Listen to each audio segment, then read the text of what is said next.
I've been wanting to talk beta reading with you guys for a long time, so I'm finally sitting down to make this video and talk about my beta reading process, how to beta read, how there's no right or wrong way to beta read, what a beta reader is, and the different types of readers there are. So I'm gonna go ahead and break down the process because I feel like I have one that really works for me, and I want to share it in case someone else is kind of floundering or just needs help. I know I watched a dozen different videos trying to come up with questions for beta readers, and other people don't use questions at all. So this is just going to be a condensed video talking about beta reading. I even wrote a little script to try and keep me on task. So let's go ahead and get started. Whimsy's also here to talk about the beta reading process. First, let's go ahead and define what a beta reader is and the different types of readers there are. I'm gonna go in order from the closest to you all the way to the most far removed so that we get an idea of the stage and step-by-step process you are going to have your book looked at. Critique partners are not beta readers. This is a mutual exchange done between you and another writer where you both exchange your work and you talk about each other's work. Usually it's at the same time, so it's a trade-off, or at one point you write something and then they write something. They're not just within the writing community, but you bounce off of each other. These are absolutely fantastic for the creative process. I have several critique partners that I work with, and just being able to go on little writing retreats or writing dates or talk about your manuscript with someone who can know all the nitty-gritty details can be so useful for the writing process. They're still not beta readers. Next are alpha readers.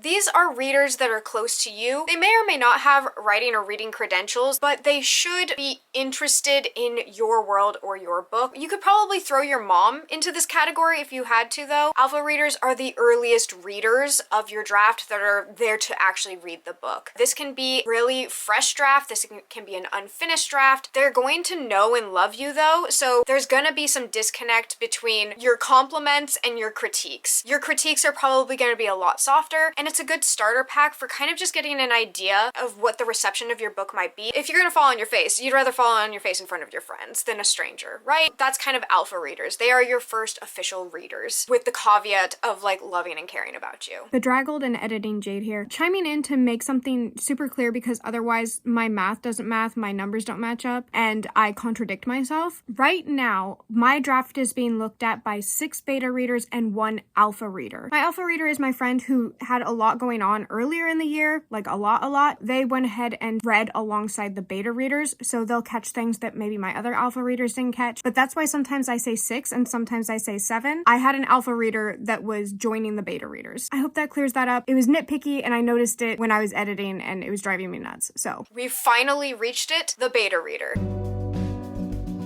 The beta reader is your first official reader that doesn't love you. I mean, maybe they do, but they don't need to, they don't have to, and it's actually ideal if they don't. These are gonna be the first people that are looking at your book as a reader before it hits the market, before it's with another type of reader that is a little bit more brutal. They are beta testing whether your book works as a book. They don't have a personal connection to you, and the least amount of personal connection they have to you, the more weighted their opinion, because you know that they aren't holding back punches. You want to know that so that you know where your readers are, who your readers are, in order to get the book out there you're trying to write. Then you have your editor. Your editor hopefully has read your book.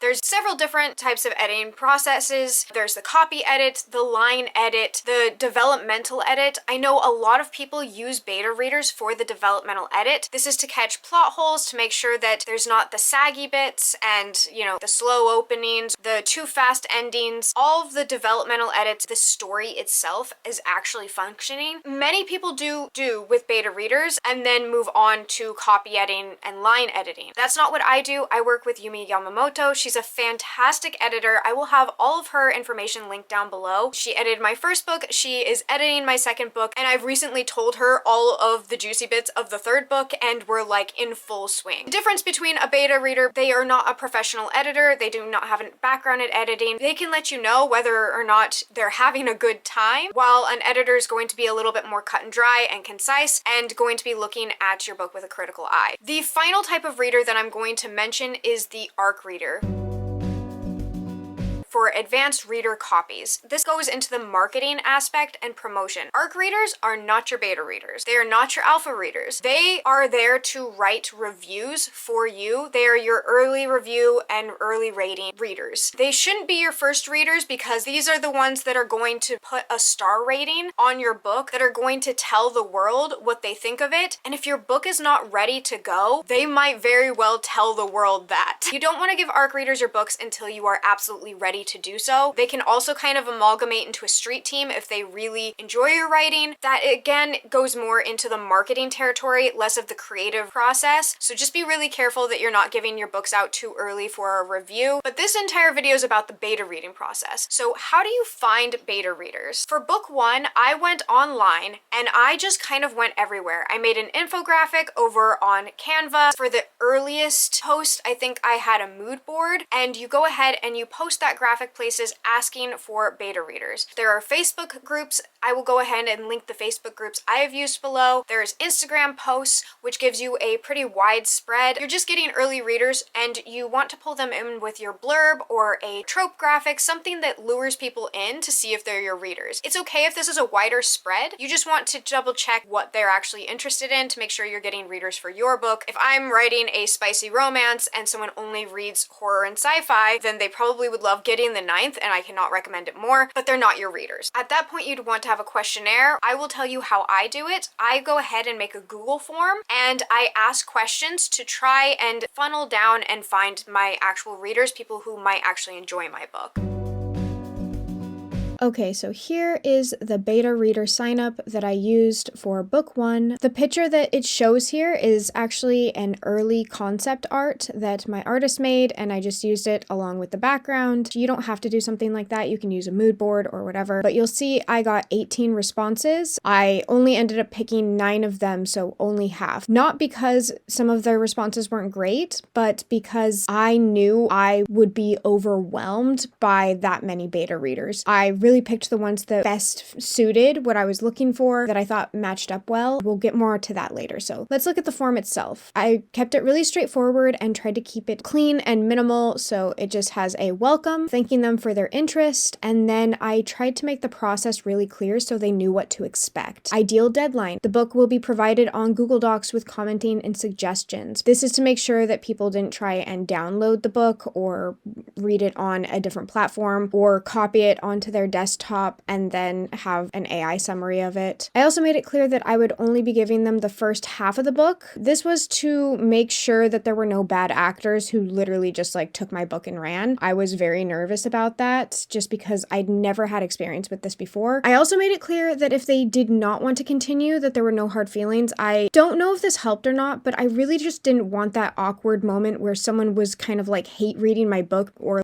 gritting their teeth through it because it wasn't for them. I wanted people who genuinely were interested in my story. Then I made the questionnaires known. I'll talk more about the questionnaires later, but I just made it really clear that I had 4 questionnaires and that they were optional, as well as an exit survey so that I could gather data. Then I gave the information about the book. This is so that they weren't going into the book thinking that they were reading a standalone and were thrown off or disappointed, and that they could also keep in mind that if questions weren't answered, they might be answered in book 2, or that I was leaving lingering questions for a reason. I also gave a word count. I definitely recommend giving a word count for your book. You're going to get beta readers who are maybe expecting a really short novella. Maybe they've beta read before. It really just depends. You just want to make the expectations as clear as possible, which is why I also added content warnings and the point of view so that they had a better idea of what they were walking into, because you don't want to trick them into picking up your book because they're just going to be disappointed in the end. And that kind of goes through the entire process. Then I gave the blurb because I had it. I think that this blurb maybe changed a little bit, but overall, this is the blurb. And then this is one of my taglines: a story filled with magic alliances, platonic soulmates, and a dollop of romance, which has worked for me so far, so I don't think any of that has changed. This email, they had no choice but to add.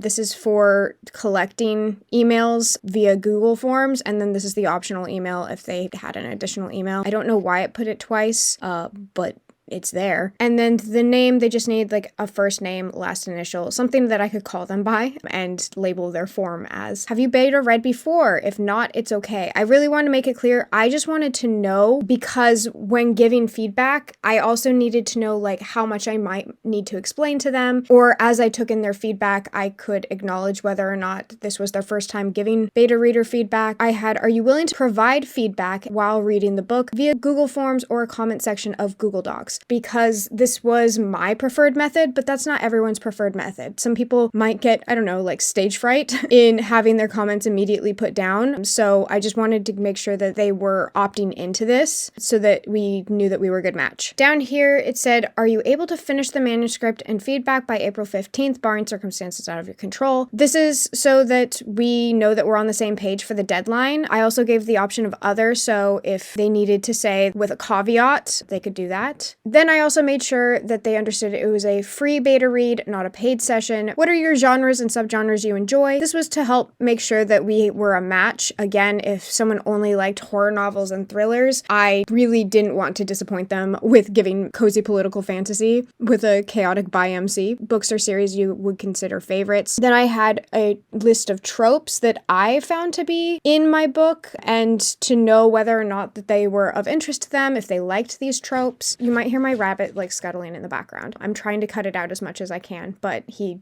is spontaneously scuttling. Anyway, I added a list of tropes. These were tropes I believed to be in my book, but I also added a place for other in case people came up with things that I didn't think of. One of these tropes being found family, someone added in the other found family, and I was like, well, that's great because that's exactly what's in my story. That's the cornerstone of it, and I hadn't added it here, so I'm really glad I added other, let people have input. And then I just told them like not to copy or share this document, that they understood it, and that they were agreeing to keep it to themselves. Scrolling down, the first bit up above has their emails and their names, so I scrolled down from there. This is what the responses look like. Most people, they had beta read before. That did not go into whether or not I accepted them. Able to finish the manuscript. 2 people had put no, that they weren't able to do that timeline, which was good to know. I literally just reached out to one of them because I thought that they were a really good match. Asked them if a different timeline worked for them. They said yes. It wasn't a make or break question. We worked together and found out the right time. I also reached out to this person because I wanted to see if the timeline I had for this beta reader worked, and it did. So 2 of my beta readers had a longer timeline than the others. The rest of them, they said it worked. For this one, they all understood that they were not being paid for it. I got so many responses. It was really interesting to see like the wide range of readers. I did pay attention to the fact that some people said that they liked LGBTQ because my book is queer normative. That was definitely a plus. I paid attention to people who put YA in middle grade. My characters, one of them is incredibly sheltered, so she comes off as younger. This is a huge like boiling point for her, is that all of her friends seem to be maturing much faster than she does because they are not sheltered. So having some middle grade and YA in there was really important to me. Then favorite books, kind of the same deal. Just kind of looked to see if it was a good match. Tropes they enjoyed. People also added their own, and then everyone agreed not to steal my work, which was super cool of them. Some people did not finish my book in the beta reading process. If you are writing a book too, it's obviously a little bit different. I went back to my original beta readers, and the ones that really enjoyed my book, reached out to them for book 2 and asked if they wanted to read book 2 early, and they all agreed. They're with the Solstice Heir now, and I couldn't be happier. If you find that beta readed process didn't work for you, and you know, like everyone is dropping out, you could go ahead and take a look at your book, look around the place that people are dropping out, but it also is just kind of hit or miss. You get flaky people. Even if they meant to help, if they had goodwill, they might have bit off more than they could chew. In which case, if you are looking to pay for beta reading, there is Fiverr. I do beta reading over on Fiverr. I strongly am not recommending myself. I do fantastic beta reading. I do a stellar job of beta reading books, but it's a side gig for me. I rarely ever take on clients. The thing is if I know you through my channel, I pull punches. I'm just saying, over on Fiverr, there are beta readers. It is another option that people can look at. Just be wary of AI. Make sure that they do not use AI on your book, but there's always a level of danger of putting your book out there. So I'm just making you aware that exists. If you didn't know AI exists, I'm here to tell you we're in hell. Anyway, now people have signed up for your beta read. Congratulations. They want to read your book. You have to produce the book. You have to give them the book now. I will tell you, I personally use Google Docs. You do not have to use Google Docs. You can use Word. I personally use Google Docs because I can watch people live annotate my books. I don't have to go into the actual form. It just emails me. Every time someone makes a comment, I can read the comment, I can gasp and I can take it in, then I can not respond to them. It's also very cohesive with having Google Forms and Google Docs. And pretty much you're watching people just live annotate your book and you don't have to wait for them to get back. So if you see an error early on, you can go ahead and fix it before they get to it. I really enjoy the beta reading process, and a part of that is having those live beta reads. It's exhilarating and terrifying. I'll show you what my document looks like. I'll go ahead and use the first book so you can see what the Solstice Court looked like when it was in its beta reading form.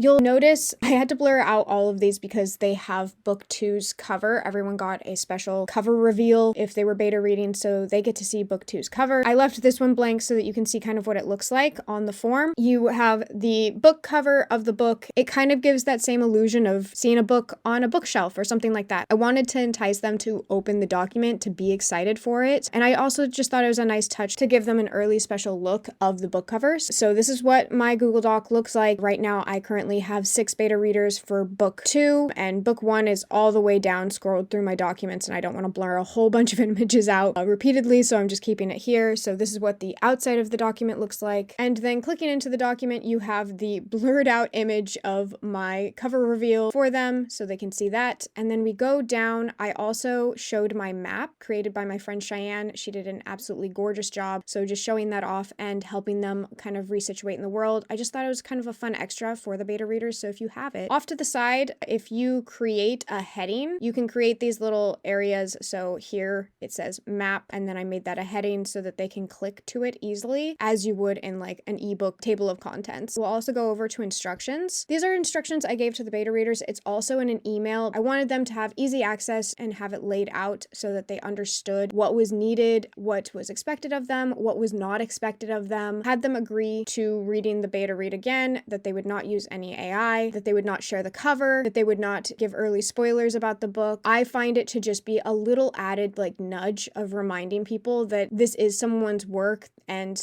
they are being entrusted with it. I don't know, it's a big deal, and I think that this little nudge just is a little reminder. I'm not worried about my beta readers, but I think that it's still necessary to do them just in case. I also highlighted like the most important bits that I wanted them to pay attention to because I can ramble and I'm aware of that, so highlighters are my friend. Telling them to be honest, to don't be afraid to share their thoughts, reminding them that I am an Aquarius. I can go ahead and numb all of that out, and that their safety is also very important to me, making sure that they keep their mental health in mind. I'm not aware of every trigger on earth, so if something personally triggers them or disturbs them, they always have the right without shame to back out of the situation. And if they think that I should change something in the book, that I would take that into consideration because of course everyone has different preferences and different belief systems, and like I would have to do that on a case-by-case basis or figure out if I need to make it clear that I have a content warning for that. Commenting anything, I just want to make it clear that I love the annotation style. Anything that they have, any random thought is really fun for me. It's not overwhelming if like they leave me a whole bunch of compliments as well as reacting to the book and add their stuff, because I can just go through and check and kind of narrow it down, and it's fun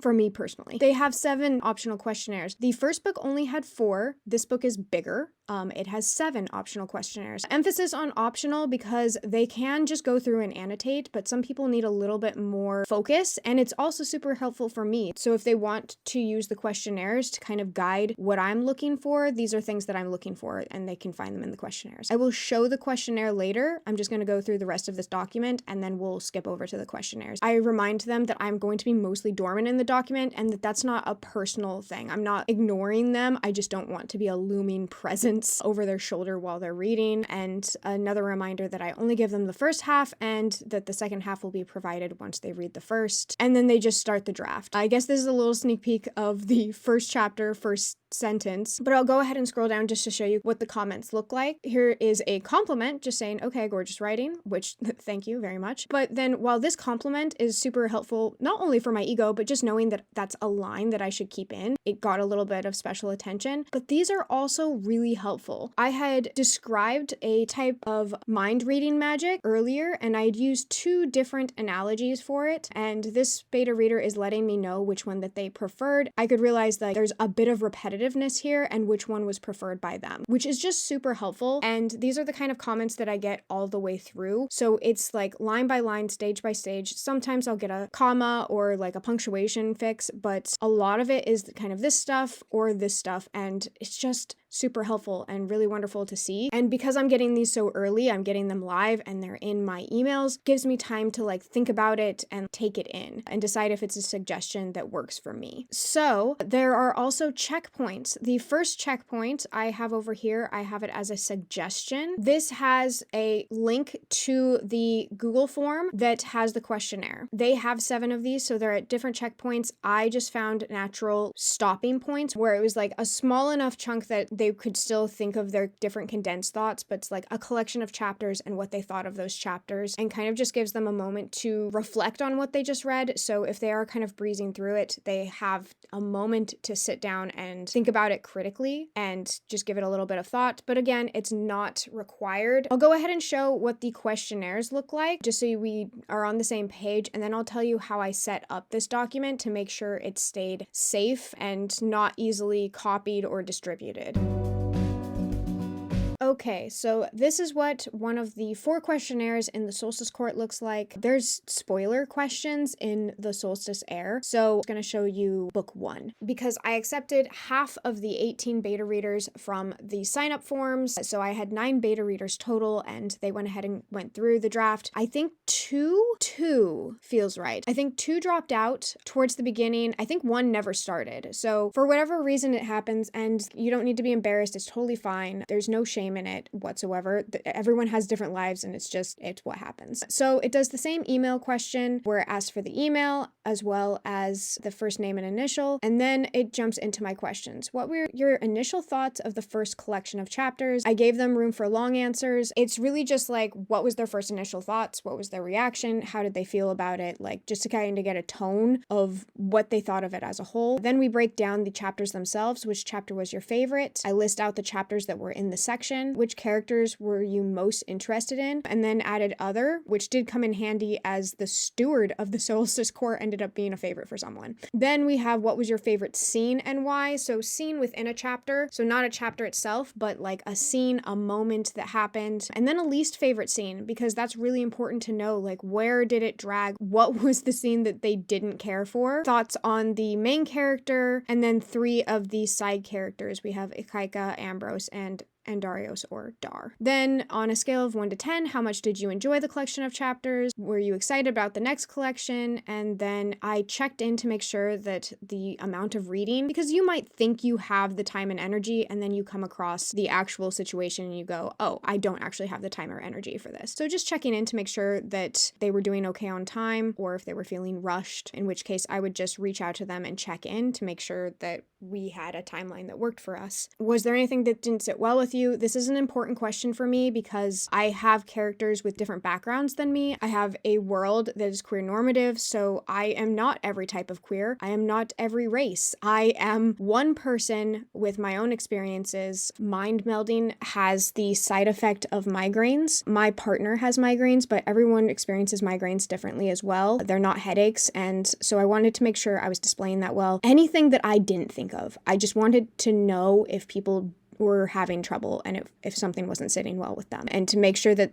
people felt safe and okay explaining that. And then predictions as they were going along, just so I can know, like, are things too obvious? Do I need to make them more obvious? Predictions are also just fun. I have to scroll down because I don't want to give anyone's names away, but I got 9 responses. People were overwhelmingly positive, and this felt really, really good. I really, really enjoyed this part of the process. And at first, I really didn't know because I was obviously getting like critical feedback in these early chapters, and it's so easy to cling on to those. It's so easy to cling on to the criticism, and then people be excited about it. You just know they're trying to help you, but they're still enjoying themselves, and that was really fun to see. Like, it really did help me better understand. Which chapter was your favorite? Years and Seasons. So controversial because my negative reviews are usually centered around this chapter. Like, people will be like, this chapter didn't need to exist. I do think it needed to exist because it's the book I was trying to write. It was also people's favorite chapter overall. So yeah, Years and Seasons was a highlight for people. Autumn Equinox is really when things kick off. This is the catalyst moment where things just, yeah, they get crazy. And then someone liked Elleren's chapter. This is the first chapter, so they liked the first initial image, which I adore Elleren, so agree. Characters that were their favorites: Kezra and Akaika. I expected this. Dar and Ambrose following close behind. Also expected nobody to care about Rorik. So incredibly valid. So incredibly fair. Favorite scenes, and then we have least favorite scenes. Thoughts on Kezra, thoughts on Akaika. Everyone had different thoughts. Ambrose being the most divisive of everyone. And then Dar was very rarely mentioned in these chapters, so he didn't really get any responses. And then how much people were enjoying the collection of chapters to begin with, and how excited they were to continue, which was great to see. Pretty on par with what I would want to see for the beginnings of a book. And then everyone felt like they were doing just fine. Everyone didn't really think anything wasn't sitting well with them, so we continued on. We soldiered on, and we got some predictions as well. I will also briefly show you the last questionnaire, because this is the one that I said, of course, nothing is mandatory, but that I would highly appreciate them filling out because it had everyone's final thoughts on what went right, what was confusing, what was missing, while remembering that this was the first in a series, the opinion on the book's length. This was like an overall review, and I really wanted to make sure that I got this information and as much information from it as possible. Parts of the book that went slower than others, which chapter out of all of the chapter was their favorite, who was their favorite character overall, favorite scene overall, least favorite scene overall, final thoughts on Kezra, Akaika, Ambrose, and Andarios. Then this is essentially like a bit of a star rating. So it's like out of 5, how much did you enjoy the book? How interested they were in reading book 2. Tropes and themes, because I needed help with marketing. I had no idea what to do with this. So anything that they could give me to help guide me in that direction. Finally, anything that wasn't sitting well with them. Final thoughts, predictions, and if they wanted to be listed in the acknowledgements. This was the main reason I really pushed them to fill out this questionnaire, because I wanted to list them in the acknowledgements, but I also wanted to make sure I got their consent to use their name. So if they wanted to be referred to a different name or just didn't want to be acknowledged, they could write their answer there. And then finally, if they wanted to beta read in the future, yes or no. There was a total of 7 beta readers that finished the book, so you'll see that 2 did drop out. I have to scroll down a lot of the different responses because it includes their names, but it was a lot of the same. Overall, really enjoying the book. They had so much fantastic feedback on what was missing, what I could fix. It was so useful and so helpful. But I'm scrolling past these pretty quickly because they do have spoilers for the ending. Yeah, lots of different responses. Favorite chapter overall, once again, by the end of the book, this was still one of their absolute favorites, which is one of the reasons I stand by it so strongly. I have gotten responses about this outside of the beta reading process as well. The bear is the midpoint, Awakening is the reaction to the midpoint, and then this is the epilogue or the final chapter. So who's your favorite character overall? Kez and Andarios were the 2 winners of this section, and then everyone else, it was kind of split between the other characters. Was really happy to see Dar come up so much in the ranks. And then again, scrolling past some of these because they are spoilery, people overall really enjoyed it. So it was good to see, good to know, and I knew I was in the right direction, which was super encouraging after all of the comments I got for changing things. It was nice to see that people did actually like the essence of the book, even though there were some improvements needed. Can't recommend the questionnaire enough. It really did help sum up people's thoughts and helped me reflect back later when I was feeling overwhelmed. Quickly, I'm going to go ahead and jump over to this document. This is the Yuletide Debacle, which is a novella that's exclusive to my newsletter. It's just a little wintry story that takes place before the events of the Solstice Court. My friend is also the one that alpha read this, so I can go ahead and show you kind of what her document looks like and how I can protect it in order to make it a lot less easy to kind of download, copy, and paste. So if you go over to share, first it's going to show everyone you are sharing the document with. In this case, it's anyone with the link and they are commenter. If you click on commenter, you have viewer, commenter, or editor. Because I want them to be able to leave suggestions, I have it on commenter. Editor makes it possible for them to do just about anything to your document, and the owner can decide what role people have. There's a lot of power with an editor, so I super suggest you switching it over to commenter. Viewer has less options, so again, commenter. Then there is a little settings bar over here. This is also super useful. So access, allow editors to change permissions and share. I do leave this on because I'm the only editor. People who can download, copy, and print. I don't want people to be able to do this, so I click off commenters and viewers. This changes it so they cannot download the document, they cannot print the document, and they cannot copy. So they can't copy it and put it into, like, I don't know, ChatGPT. Let's just think of the worst case scenario and leave it there. Over here, you can see the different headings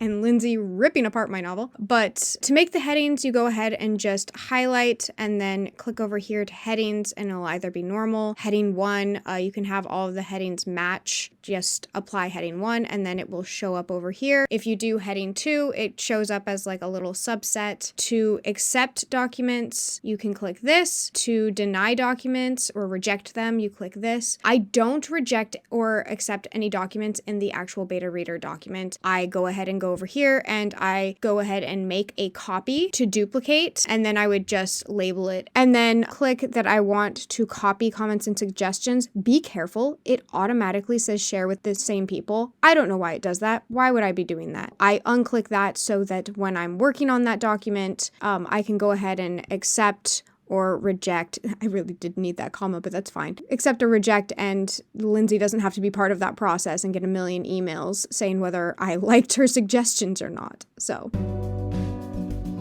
Okay, now that I've explained kind of like the technical parts of putting together a beta read, I'm gonna go ahead and just say during the actual beta reading some of my experiences and some hot tips that you don't have to take. First, leave them be. Leave the beta readers alone. I have sent my beta readers exactly 3 emails. 1, telling them that the form was open. 2, telling them that they were let in. And 3, sending them the link that had the Google Doc. Apart from that, unless they message me directly and ask me a question, I do not mess with them. I don't talk to them. I want them to have the most organic reading process they possibly can, and all of the setup I did before was to make sure that that was kind of maintained. If they have an issue, if they have to push back the date, any sort of thing, they can reach out to me, and I made it very clear in my emails that they could do so. From the point that they get your doc, go ahead and just leave them be. I have gotten over 200 comments and I just leave them be. I can read them, but I do not directly respond to them. I don't want my beta readers to feel self-conscious about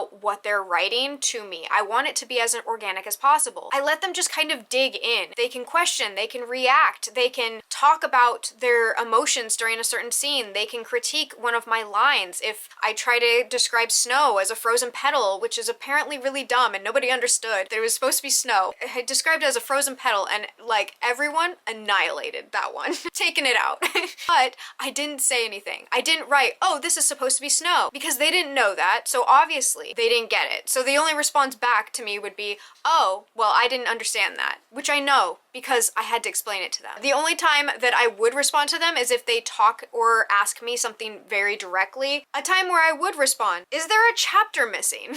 Because I have done this before. I input all of my chapters and I left one out, and someone went, is there supposed to be a chapter here? And I went, yes, I'm so sorry. And then I added the chapter. It was embarrassing, but like I just said yes and left it at that. If they have any problems with working the program or anything like that, that's a time where you can respond. If they give you a compliment, you can write thank you or put like a little heart, but I don't do that either. I literally just kind of leave it. My beta readers are also incredibly funny. There are so many funny comments and I just kind of like let them be. I want them to feel like they're just reading a book. I hope I have hammered that in hard enough.